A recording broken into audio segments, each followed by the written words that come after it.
Hey guys, Richard here with eBike Reviews and Adventures.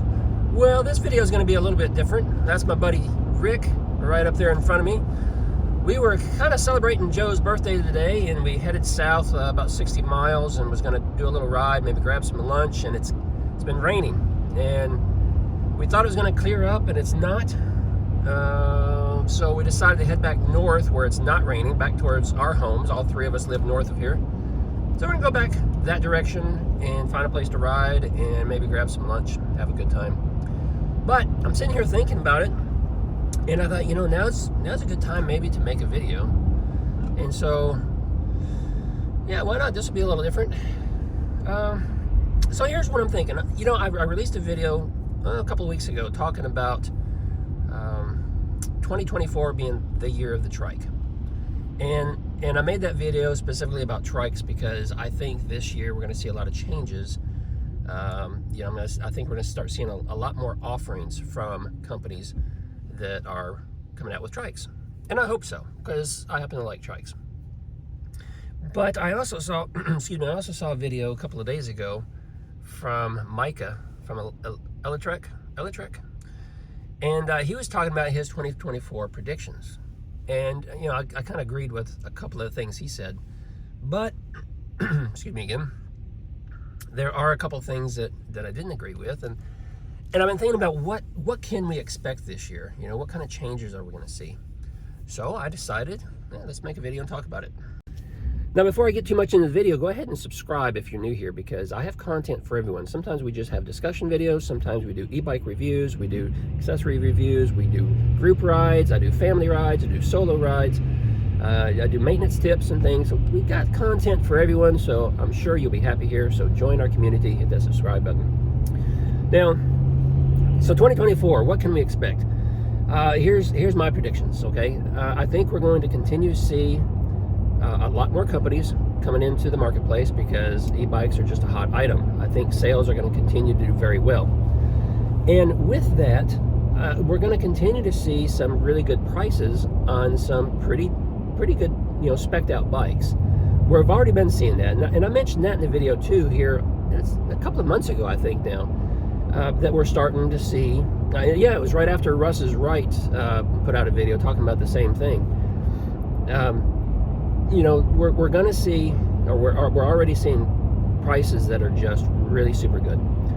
A lot of manufacturers put things on sale around the holidays. It's kind of a given. But we're seeing, you know, this is mid-January, and we're seeing a lot of those same prices carry on. I've seen prices from a newer company who was just starting out that advertised a spectacularly, you know, good deal on a well-spec'd bike, and that was, you know, 6 months ago, and that price, they just held on to that price. It never went back up.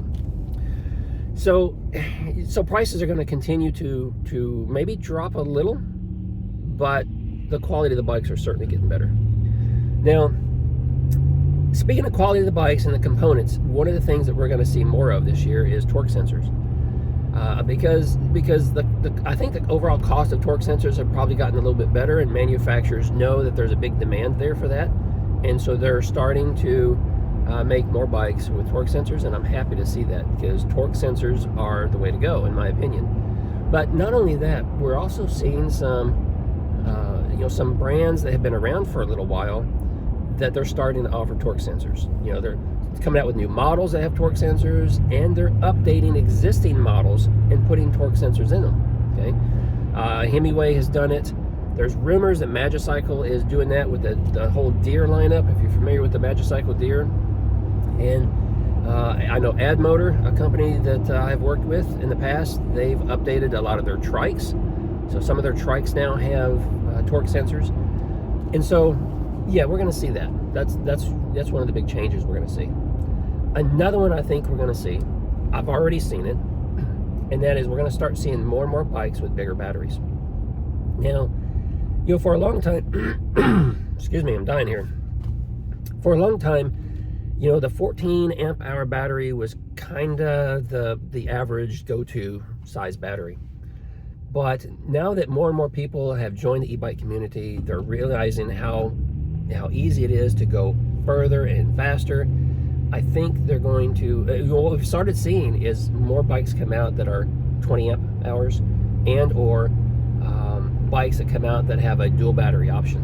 Okay, but not only that, we're starting to see more and more bike brands come out that are offering just simply bigger stuff, and I'm talking 30 amp hour batteries. So that's starting to get popular. I mean, we've had a couple of those on the channel now where we got bikes in that were spec'd out at 30 amps. So that's another change. Let's see here, what else is changing? So with the increase in e-bike riders all over the place, my community, when I got into e-bikes just over a year ago, there was just no one around. I didn't see anyone when I was out riding. Now I see people almost every time I go out for a ride. I see other people riding e-bikes, and so there's just, again, talking about this explosive growth. But what that's going to do is drawing more attention to the sport, and we're going to see more and more government involvement, unfortunately. The government likes to get involved in pretty much anything that they can get their hands in order to regulate and to control.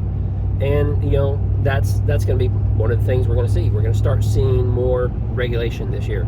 Now, it's not going to happen overnight, and I'm not saying that everything will be put in place in 2024. But you're going to start hearing more about the regulation that lawmakers are discussing and they're kicking around. And of course, there's probably going to be lobbyists out there pushing back on it. But the discussions are going to be there this year. And by 2025, I think a lot of places are going to have some new regulation. And it's going to put some restrictions on us e-bikers. Here in the state of Florida, e-bikes are considered, they have the same, what am I trying to say here? E-bikes here in Florida have the same privilege as a regular bike. Okay, they're recognized as a regular bike. They're not recognized as a motor vehicle at all, even though they have motors on them. So anywhere that a regular bicycle can go, an e-bike can go, and with a few exceptions, of course. There are places, there are smaller towns and communities that have just strictly said no e-bikes, specifically. But generally, they have the same privileges. So we can ride on the sidewalk, we can ride in the bike lane, and we can, if we want to play in traffic, we can get out in traffic too. And it's been really nice as, someone who likes to ride e-bikes every day, to be able to have that and be able to know that I can ride pretty much anywhere I want to ride without having to worry about, getting ticketed or breaking the law. But I think that's going to come to an end because Florida's a very popular state. Our population is growing. E-bikes are becoming very, very popular here. And they're going to put more rules in place than what we already have now. I know it's going to happen. So we'll probably see those discussions this year. Just overall, we're going to see a lot more competition. Okay, we're going to continue to see a lot of new companies jumping on, wanting to offer e-bikes, and which is also going to continue to drive prices down and the quality of the bikes go up. One thing I don't think we're going to see much improvement in, and that's customer service. And for most companies, that would be a deal killer, right? I mean, if they offer poor customer service, usually those type of companies just don't last long, because word of mouth advertising is the most important advertising. And for some companies, that's true. We've seen quite a few companies go out of business and just kind of close up shop overnight over the last couple of months.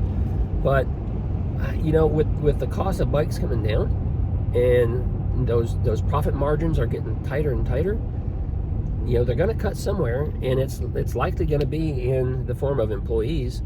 And so when they do that, it's going to be customer service.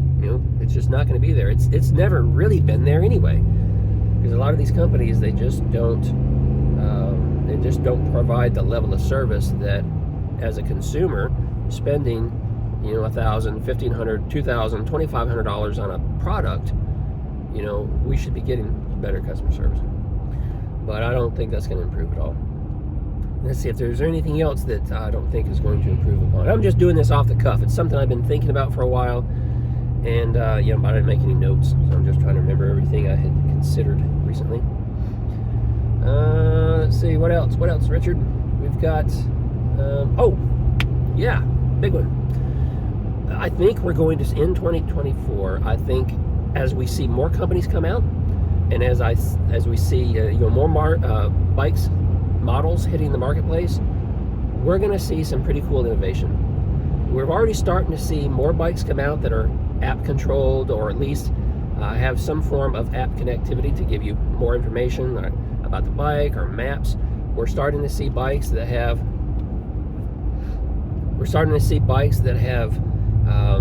you know, things like anti-theft device, alarms built in, you know, that sort of thing. And I think we will continue to see that.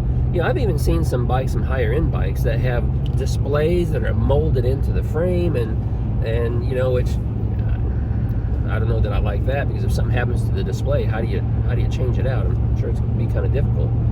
But nonetheless, you know, we're seeing that level of innovation, and I think we will continue. I got a question for you, which just came to mind here. What innovative ideas would you put into a bike? If you were a manufacturer, if you were building a bike,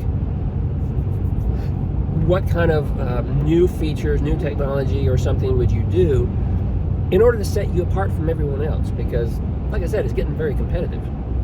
You know, I really like what Freedair has done, and their bike is supposed to be delivered today. We're going to be doing that unboxing and a review of that bike here in about a week or so. But Freedair did just that. They built in some technology for anti-theft. They've got some kind of maintenance app where, you know, you can look up the app and it gives you some maintenance data of what's going on with your bike. So if you have trouble with the bike, it's supposed to kind of tell you, you know, what to check or what went bad. And, you know, so I guess I'm assuming there's some sensors in there that kind of tells you what's happening with the components. I'm not sure. We're going to have to dig into that and see more what it's all about. But I think, you know, that's really innovative.